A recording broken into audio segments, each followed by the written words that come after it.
apa kabar Anda pada siang hari ini? Senang sekali tim redaksi bisa kembali hadir dengan sajian informasi yang menarik, terkini dan aktual bersama saya Nilam Angelida. Inilah Urban News dalam Indonesia hari ini selengkapnya. COVID-19 tidak hanya mempengaruhi di bidang kesehatan tetapi juga ekonomi. Hal ini mengakibatkan beberapa pasar menjadi sepi pembeli, pendapatan pedagang pun menjadi turun secara signifikan. Pada segmen kali ini akan menghadirkan informasi tentang dampak COVID-19 terhadap pendapatan pedagang di salah satu pasar di Kota Tegal, Jawa Tengah. Berikut informasi selengkapnya. Pasar, salah satu tempat jual beli yang biasanya ramai oleh pedagang dan pembeli untuk melakukan transaksi. Di pasar, banyak dijumpai berbagai macam barang dagangan, dari mulai kebutuhan primer hingga sekunder. Namun, di tengah wabah corona ini, pasar menjadi sepi, para pembeli jarang yang terlihat. Banyak pedagang yang menuturkan bahwa semenjak mewabahnya COVID-19, jarang sekali ada pembeli yang datang. Pedagang merasakan omset penjualan mereka yang sangat turun drastis karena jumlah pembeli yang sangat berkurang. Apalagi saat kemarin pemerintah Kota Tegal menerapkan isolasi wilayah dan work from home.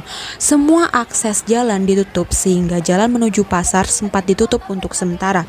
Walau sistem isolasi wilayah ini hanya diterapkan beberapa hari saja, tetapi dampak yang dirasakan sangat berpengaruh pada sistem ekonomi sendiri. Meskipun begitu, masih banyak pedagang yang membuka kiosnya. Harga penjualan dagangan pun sudah semakin naik. Para pedagang banyak yang bingung bagaimana caranya agar pendapatan mereka bisa kembali seperti semula.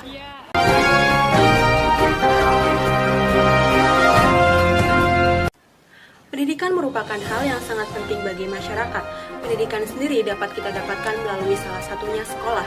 Pada saat seperti ini, pemerintah Kota Tegal menutup semua sekolah secara sementara karena adanya anjuran social distancing.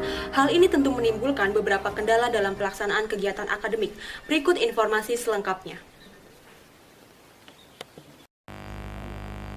Adalah Nita, salah satu mahasiswi universitas swasta di Kota Tegal. Nita mengatakan bahwa dengan adanya sistem belajar di rumah memiliki dampak positif dan negatif.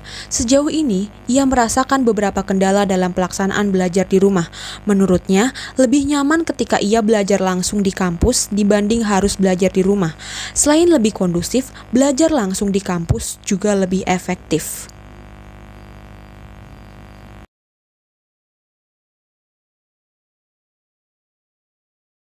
Ya, sebagai mahasiswa Universitas Pancasakti Tegal, belajar di rumah tuh baik sih buat untuk sekarang ini karena adanya wabah dari COVID-19 yang membuat kita terpaksa untuk belajar di rumah.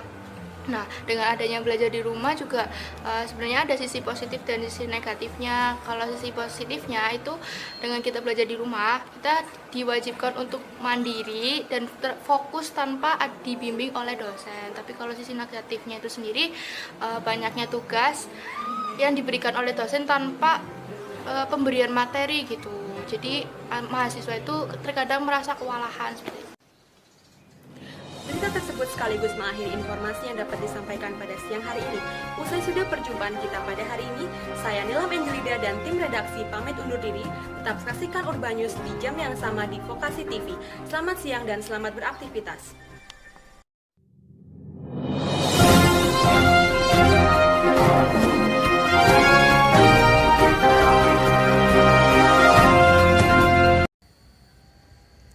Berita Straight News pertama mengandung nilai berita pada bidang ekonomi. Berita ini menjelaskan tentang bagaimana COVID-19 bisa mempengaruhi penurunan pendapatan para pedagang di Kota Tegal. Dengan adanya penurunan pendapatan, maka kegiatan ekonomi pun cukup terhambat. Contohnya, untuk memenuhi kebutuhan sehari-hari seperti kebutuhan makanan. Berita Straight News kedua mengandung nilai berita pada bidang pendidikan. Kebijakan pemerintah yang menerapkan sistem work from home dan belajar di rumah mengakibatkan semua sekolah dan universitas di Indonesia menerapkan kebijakan ini juga. Hal ini menimbulkan kendala bagi para siswa dan mahasiswa. Selain kendala teknis, kendala non-teknis juga menjadi penyebabnya.